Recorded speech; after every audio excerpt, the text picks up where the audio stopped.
We watched Send Help. An employee and her insufferable boss become stranded on a desert island, the only survivors of a plane crash. Here, they must overcome the past grievances and work together to survive. Will they make it out alive? I'm not gonna lie to you. Pumbaa has really destroyed my perception of what a warthog or wild boar is like, because, look, I understand the dangerous, but I always forget how dangerous. So having it featured in the movie always makes me go, oh, look, a little pig. Oh my God, a little pig. And I always get a chuckle out of that, but I do think it's really funny because, you know, I mean, they are horrifying creatures when they're on their own and crazy. So, you know, and it is a horror movie, I guess. It's about 115 minutes. I had a really good time with this. I am not the most staunch Sam Raimi glazer, so I'm usually not the one going on and on about him or his Spider-Man movies. I do really like this. It's got a really crisp feeling.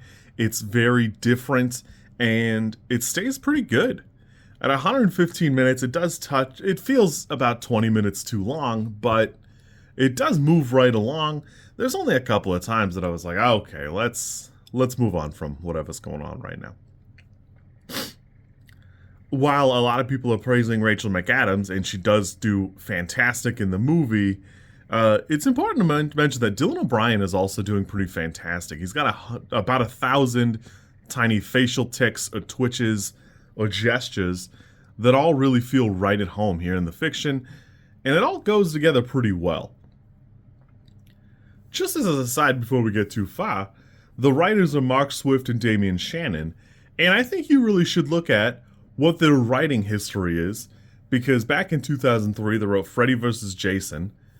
Since then they've written Friday the 13th, Baywatch, and Send Help, but also in 2004 they wrote Shark Tale. And I just think that's like, of all the things, what's that over there?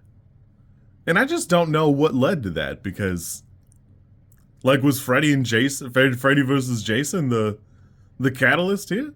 How do we get here? How does one arrive here? But I will say the whole movie does keep you guessing. Your loyalty to one character or another will wildly fluctuate. There were a handful of times that I wanted Rachel McAdams to do fantastic. There were a couple of times that I even felt for Dylan O'Brien.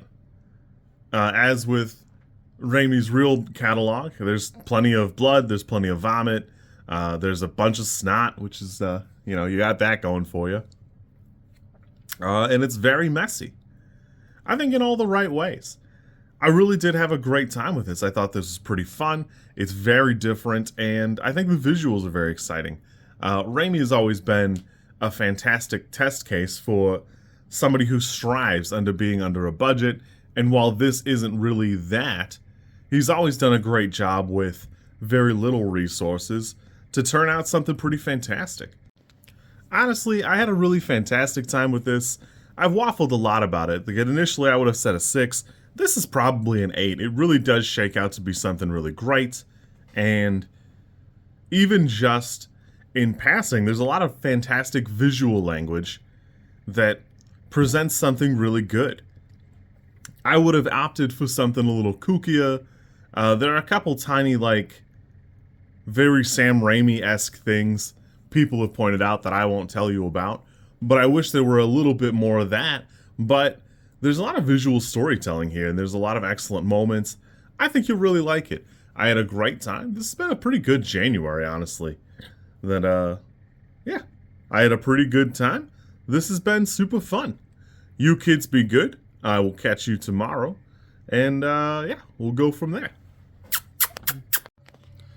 If you like this content, I'm supposed to ask you to like, comment, and subscribe. I think like is here, and comment is probably down there, and subscribe over there somewhere too, I think. I don't know how many times this, like, snippet is gonna make it into a video. Everybody says you should do it this way, and I always thought it was just like an annoying thing other YouTubers did. And as you know, I am bad at editing, so If you like it, great. I'm happy for you. If you don't like it, I'm sorry.